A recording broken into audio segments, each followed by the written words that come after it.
Halo, Assalamualaikum. Ketemu lagi dengan Ibu seperti biasa di channel ini, channel Mama Icai. Kalau kamu suka, boleh like, komen, dan subscribe channel ini ya. Boleh di-share videonya, tapi jangan di-copy, oke? Pada video ini kita akan belajar materi tentang kehidupan masyarakat pada masa Hindu-Buddha. Hubungan dagang antara India dan Cina semula dilakukan melalui jalur darat yang dikenal dengan jalur sutra. Jalur ini membentang dari Cina melewati Asia Tengah sampai ke Eropa. Komoditi utama yang diperdagangkan adalah kain sutra dari Cina. Itulah mengapa jalur tersebut dinamakan sebagai jalur sutra. Namun, sejak awal abad Masehi, jalur itu dialihkan melalui laut karena situasi jalan darat di Asia Tengah sudah tidak aman. Jalan laut yang terdekat dari India ke Cina yaitu melalui Selat Malaka. Nah, peralihan rute perdagangan ini telah membawa keuntungan bagi masyarakat Indonesia. Kepulauan Indonesia menjadi daerah transit bagi pedagang-pedagang Cina dan pedagang-pedagang India. Masyarakat di Indonesia juga ternyata ikut aktif dalam perdagangan tersebut, sehingga terjadilah kontak hubungan di antara keduanya.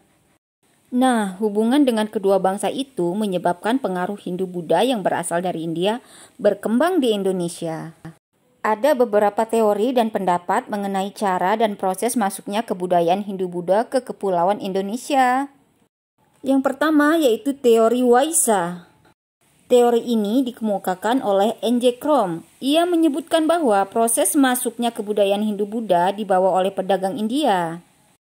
Para pedagang India yang berdagang di Indonesia menunggu perubahan arah angin. Nah, mereka dalam waktu tertentu menetap di Indonesia. Saat mereka menetap di Indonesia, kemungkinan terjadinya perkawinan dengan perempuan-perempuan pribumi. Mulai dari sinilah pengaruh kebudayaan India menyebar dan menyerap dalam kehidupan masyarakat Indonesia. Yang kedua yaitu teori kesatria. Ada 3 pendapat mengenai proses penyebaran kebudayaan Hindu-Buddha yang dilakukan oleh golongan kesatria. Yang pertama, menurut C.C. Burke. Beliau menjelaskan bahwa golongan ksatria yang turut menyebarkan kebudayaan Hindu-Buddha di Indonesia. Para ksatria India ini adalah yang terlibat konflik dalam masalah perebutan kekuasaan di Indonesia. Bantuan yang diberikan oleh para ksatria ini sedikit banyak membantu kemenangan bagi salah satu kelompok atau suku di Indonesia yang bertikai. Dan sebagai hadiah atas kemenangan itu, ada di antara mereka yang kemudian dinikahkan dengan salah satu putri dari kepala suku atau kelompok yang dibantunya.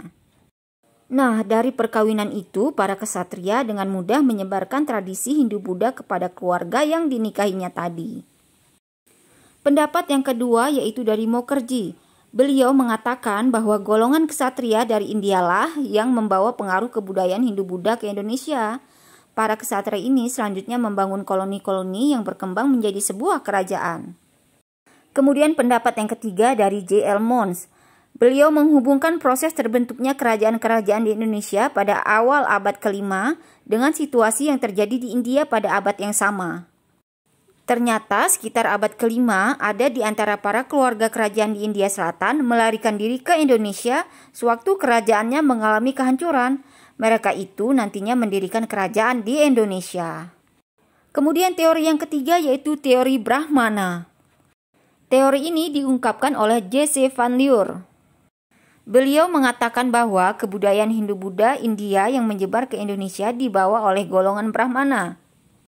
Pendapat ini didasarkan pada pengamatan pada prasasti-prasasti yang menggunakan bahasa Sanskerta dan huruf Pallava. Dan menurutnya hanya golongan Brahmana lah yang menguasai bahasa dan huruf Sanskerta.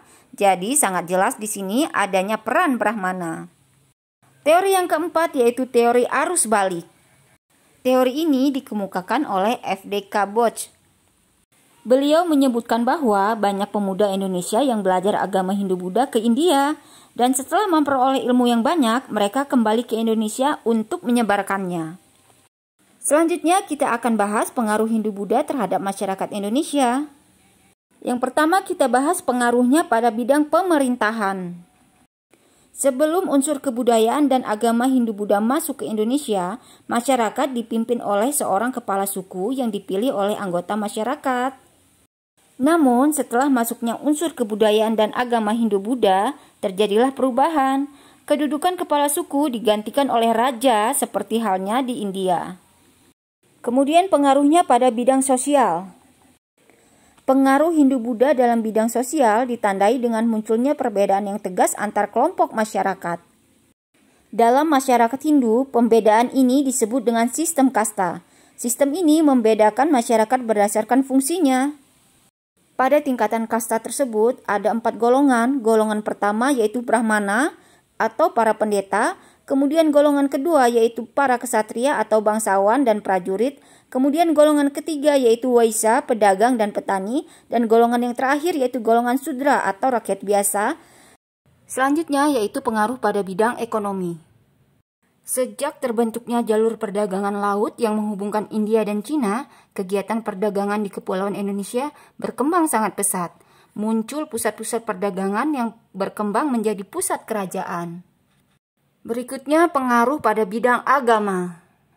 Pusat-pusat perdagangan yang ada di Indonesia berkembang menjadi pusat kerajaan dan pusat penyebaran agama Hindu-Buddha ke berbagai wilayah sesuai dengan cakupan wilayah kerajaan. Dengan tersebarnya agama Hindu-Buddha, banyak masyarakat di Indonesia yang menganut agama Hindu atau Buddha. Kemudian pada bidang kebudayaan.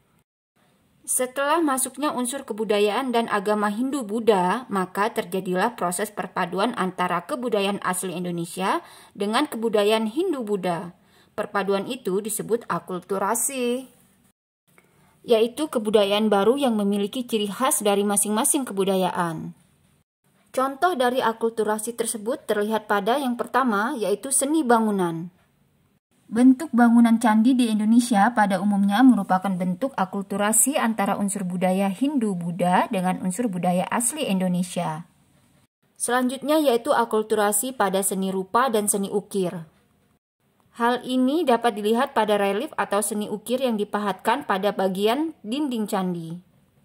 Misalnya, relief yang dipahatkan pada dinding-dinding pagar Langkan di Candi Borobudur yang merupakan pahatan riwayat Sang Buddha.